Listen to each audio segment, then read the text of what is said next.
is that? Oh, God. What the hell? Look at this. What the hell is that supposed to be? Oh, that. Oh my God. Oh my God. Someone wearing a damn onesie with his face thing. Oh my God. It looks like some sort of a... What the hell is that? Someone's died or something like that? Oh. And that. What the hell does that meant to be? Huh? And oh my God. Talking about nightmare fuel.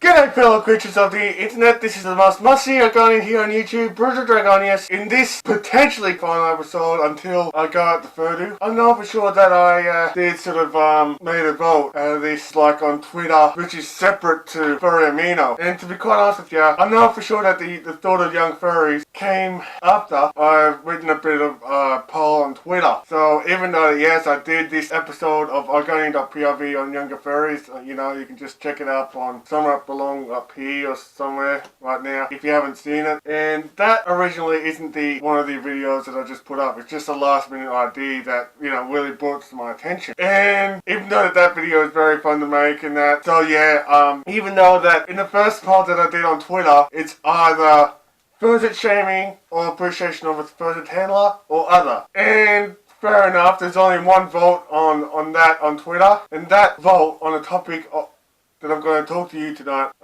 in this video, is fursuit shaming. I could see with this comment, you might as well just comment down there if you haven't already. Bruzo, what the hell do you mean by fursuit shaming? Well, it's all to do with being like furries judging other furries with the way that people wear their fursuits, or basically if someone else's fursuit that they've seen at a convention or online is considered as being, and I quote, bad fursuit or bad looking fursuit. Just notice the asterisk because, you know, the first definition of fursuit shaming, or the first ever type of fursuit shaming, is basically people judging with the way people wear their suits, you know, or fursuiters get their characters out into the public as. And that could be going towards like things like poodling, which is basically where you just wear your hands in that. Basically human skin covering up the arms or whatever. The term is inspired by the way that poodles are basically styled. You know, where they got like a lot of fluff down there and nothing like in the legs or on the body or whatever. That's what they mean by poodling. And it does sort of look kind of bad or something like that, but because it's a term of breaking the magic, which us fursuiters define exposing human skin or whatever, because, you know, fursuiters are humans underneath, or what I like to define myself as, well, a part of their human form. And even though that it is frowned upon by other people, but there's some health benefits of poodling, because the fact being is that yes, there may be people, these things themselves you can sweat underneath them suits and that. You know, you can pass out from hypothermia, you know, or heat stroke or whatever. And I know for sure that yeah, it does get very hot in there, especially in full suits. You do tend to sweat because you're wearing basically what you might as well define as a carpet, or basically, in most other suits, walking inside a couch. That's the one reason why people shame people for wearing a fursuit or something, or one reason.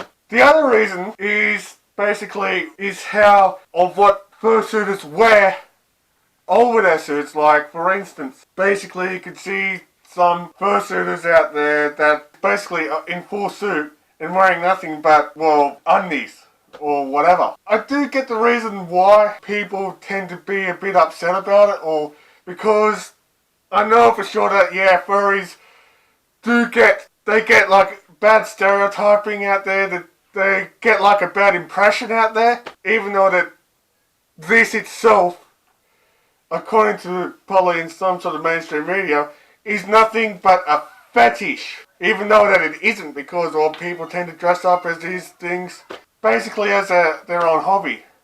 Or basically for the fun of it. You know, there's nothing to do with sex orientation or whatever. You know, it's most likely isn't. But if it is, well, I have nothing to do with it. Even with me, for instance, because, you know, basically, I end up being like this just for the fun of it and to bring my character to life. Or to bring, well, sorry to break the third wall. I mean the fourth wall, actually. But to bring Bruzo to life of what I am now. And the thing about it is, well, the reason why people see that as a fetish, because especially with fursuits wearing undies underneath their fursuits, is that, well, some of them are basically portrayed as people that got something to hide down in the crotch area. And basically the reason why you see some fursuits wearing undies or whatever like that is because, well, as fursuiters or something like that. Which I don't think it's always the case. It's just the way that they want their character to be seen as. Basically, maybe it could be something to do with either, I don't know, probably a professional wrestler maybe. Maybe that character's a stripper or whatever, or probably some sort of model or something like that. Who knows? Just, you know, people can wear their suits whatever the hell they want. So, that could be the possibility. But, yet again, that can be sort of not really child friendly or whatever. If you get what I mean, then great. But if not, then that's the best I can do to explain. And yeah, sure, there's fursuiters out there, and there's like a very small percentage of them that actually have sex in their fursuits or fursuiters. I have nothing to do with it, nor, you know, people watching this, if you have your own fursuit, you do you, but I have nothing to do with fursuiting whatsoever. I have nothing to do with it.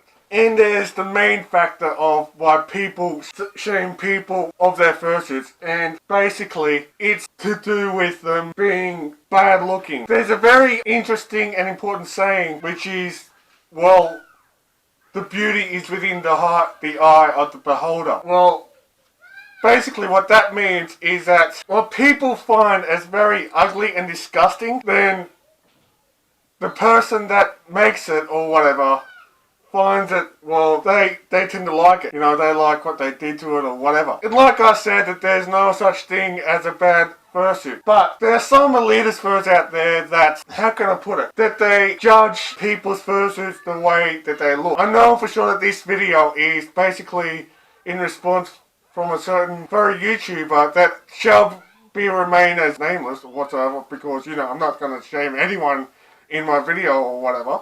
I'm not doing that. Because I just wanted to have a bit of a positivity in this video. I'm not shaming anyone. I don't want to shame anyone or name and shame anyone. That's not what I want in this video. But I know, like I said again, that there are some furries out there that are too much elitist. They tend to pick on people with their bad looking fursuits or from amateur makers. And yeah, like I said again, that fursuiting should be for everyone, regardless on financial situations and aid. And I know for sure that not all fursuiters can afford having a suit from a god tier maker, especially from their first fursuits and that. And I bet you that with those god tier makers charge a hell of a lot. And they do that for a good reason. And whether you like it or not, they deserve to charge whatever the hell they want, you know, because of their qualities of their suits, that they style with their qualities of their suits, you know, the time and devotion that they put on their suits, which is basically the major part. But even though that the materials themselves adds up to the cost, basically, because, you know, you can't get any materials for nothing. And there are some fursuiters out there that makes their own personal suit, and they can be a bit ugly, notice the quotation marks down there, but for those elitists that are judging fursuits because they turn out to be the qualities that they're not keen on, well, okay, I do get judged from Bruzo version 1, which, yeah, it does tend to be a bit more nightmare fuelish or something like that to most furries and that, I do admit. But, well, person's own character, and I know for sure that Bruzo, like this Argonian, is my character. And yeah, I know that for sure that I've got to take into criticism because you learn from criticism with the feedback or something like that. And even though that, yeah, this is the perfect, this is a better looking mask head anyway, thanks to my plastic surgery, of course. But what if say for instance that you're judging a fursuit because they look really bad for you, that fursuit may be an aspiring fursuit maker. I mean, just think about it for a second. What if, say for instance, that fursuit that you judge is made by an aspiring fursuit maker, but then probably just give or take, probably a year or two later, probably 3, they make the most amazing looking suit that you honestly, to a point that you want to commission that person, that you want fursuit of your character being born thanks to this maker who, ironically, that you judged as bad, and that could be the version 1 of that fursuit's characters. I mean, for instance, there's a lot of them out there. You think of Telephone, you think of Sparky, hell, you even think of even Sky from Sky High Studios. They started off as not that perfect looking fursuit or something like that. There could be something that's off about it, you know, it doesn't look like what they're supposed to look like or whatever. But then, if you give or take, say, 2 or 3 years later, then those would turn out to be amazing.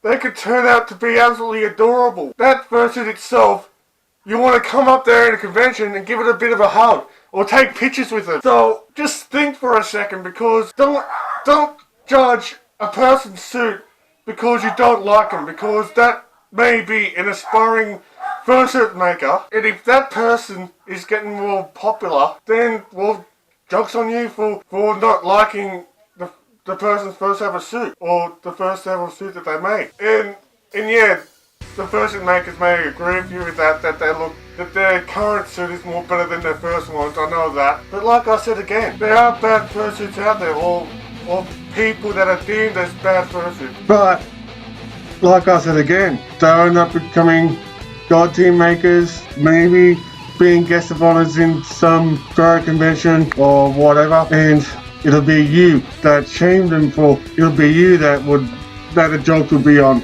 and eventually you will end up wanting to commission them, of course, for your own suit of your other character. And the way I learnt with people that elite as arse hats, or, you know, but like I said again, those people, that one person who judged them for being nightmare fuel or bad or whatever, and if that person made that suit, then you wait until 2 or 3 years later, where they will be considered as being a god tier maker, and they'll end up being as popular, and people will want to spend their own money getting a suit from them, whether it's a pre-made from the dealer's den, or be it as commission one of their own character, of course. And with those people that are hated on for wearing a suit that they do want, I mean, the way that they like doing, like that they want,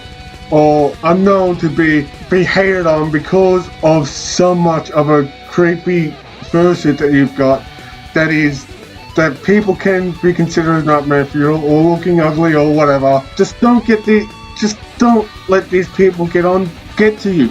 Don't let these people get to you. And that's just about all my say in those matters when it comes to fursuit shaming or whatever. So I would like to see each and every one of you watching this video to comment down on the description below in the comment section. Has your suit been judged as bad looking or too ugly or considered as nightmare fuel or whatever, or by these elitist furries or something like that? Maybe that you're judged on the way that you wear your fursuits or the way that you make them. There's no need to name names, of course, but just comment down there, you know, what happened or whatever about that has something to do that's related to this subject that I'm talking about, and just comment down your story about it. Also, for more awesome content like this, make sure you give it a thumbs up. For more awesome content like this, subscribe to this channel, of course, and if you've already subscribed, then be on the notification squad by clicking on the bell, so you'd be one of the first people to know when your videos are out. The links to my social media and all the usual crap is on the description below. And if you want to play with me or want to contact me or friend me on PSN, my gamer tag is Bruzo21. But as always, this is the most must-see Argonian here on YouTube, and pretty much subscribe to, of course. Bruzo Dragonius saying, I love you, you matter, thank you for watching. If you're going to Fursuit, I will see you then, in person, and as always, may the East guide you all. Bye for now.